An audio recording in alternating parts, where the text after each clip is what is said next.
This is Sam Ziss from Dr. Uselin's Thermodynamics class. I'm going to be working through my original problem for Chapter 3 today. I'll start by reading the problem statement. It says 5 kilograms of R134A fill a rigid container of volume 0.182 cubic meters at an initial temperature of 235 Kelvin. The container is then heated until the temperature is 255.84 Kelvin. Calculate the initial pressure and final pressure. I'm going to start with this word rigid here. That word tells us that the volume of our container is not going to change. Or in other words, that V1, our initial volume, equals V2, our final volume.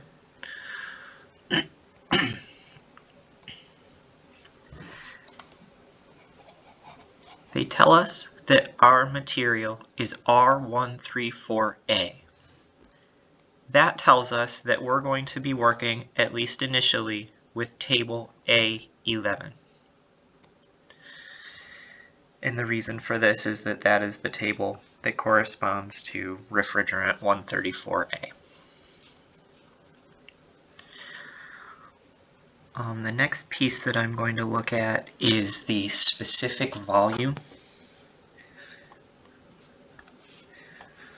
We were told that the volume was 0.182 cubic meters and the mass was 5 kilograms, so we can go get the specific volume by dividing that volume that was given by the given mass. So we're dividing 0.182 cubic meters by 5 kilograms, which is going to give us a specific volume of 0.0364 cubic meters per kilogram. And the reason we look at specific volume is that it's going to help determine whether this is in fact the table that we want to look at. First though, we need to make an adjustment to our given temperature. We were told that the temperature was 235 Kelvin, but the temperature in the table that we're working with is in degrees Celsius. So we will convert 235 Kelvin to Celsius by subtracting 273 from it, which is going to get us an initial temperature of negative 38 degrees Celsius. And that is an easy number to work with because it shows right up on this table.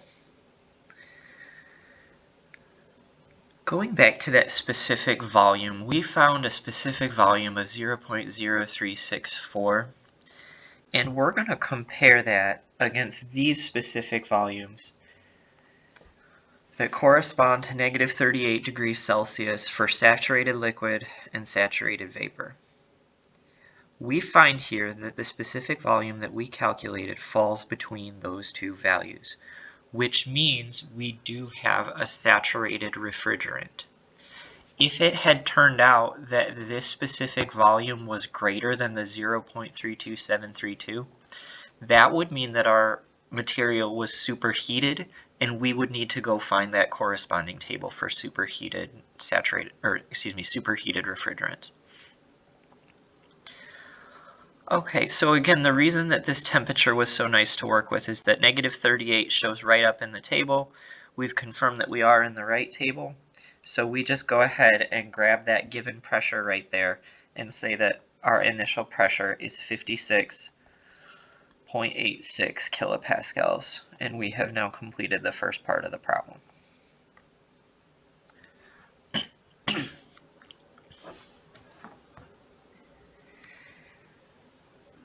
The next thing that we need to consider is that final temperature that was given. We're told that T2 was 255.84 Kelvin. Again, we don't want to work with Kelvin, so we'll convert it to degrees Celsius by subtracting 273. which gets us negative 17.16 degrees Celsius.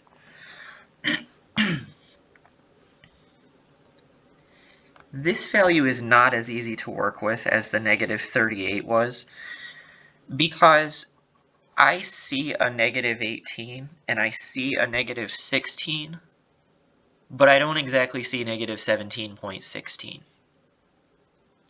Real quick, I'll go ahead and just double check these values over here, no matter which one of these we're on, our specific volume does still fall between these, so we are still saturated and we are still going to stay on this table. But we need the exact pressure for this value of negative 17.16 degrees Celsius, so what we're going to use is linear interpolation. And there are a lot of ways to complete linear interpolation. The method that I'm going to use is a formula, and what it says is that y, the value that we're trying to find, which is a pressure, equals y1 plus x minus x1 times y2 minus y1 divided by x2 minus x1. Again, don't feel like you need to use this method of linear interpolation. This is just the one that I choose to use. So we've got a bunch of x's and y's here. This one here, plain old x, is what I'm going to call my negative 17.16. And I want the corresponding pressure, which I'm going to call y. And what we have to work with here are a pair of ordered pairs. We will have an x1, which I'm going to call the negative 18 here. I'm going to call x2 the negative 16. Then for y1 and y2, I am just going to use the corresponding pressures. So y1 is going to be the 144.69, and y2 is going to be the 157.38.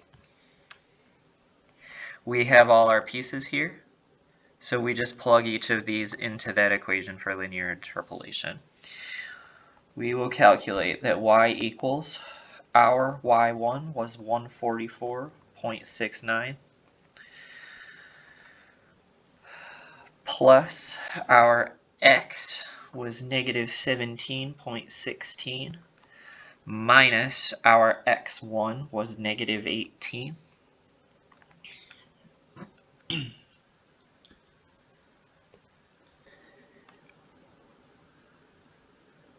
times our y2 was 157.38 minus our y1, which was 144.69, divided by our x2 was negative 16 minus our x1 was negative 18.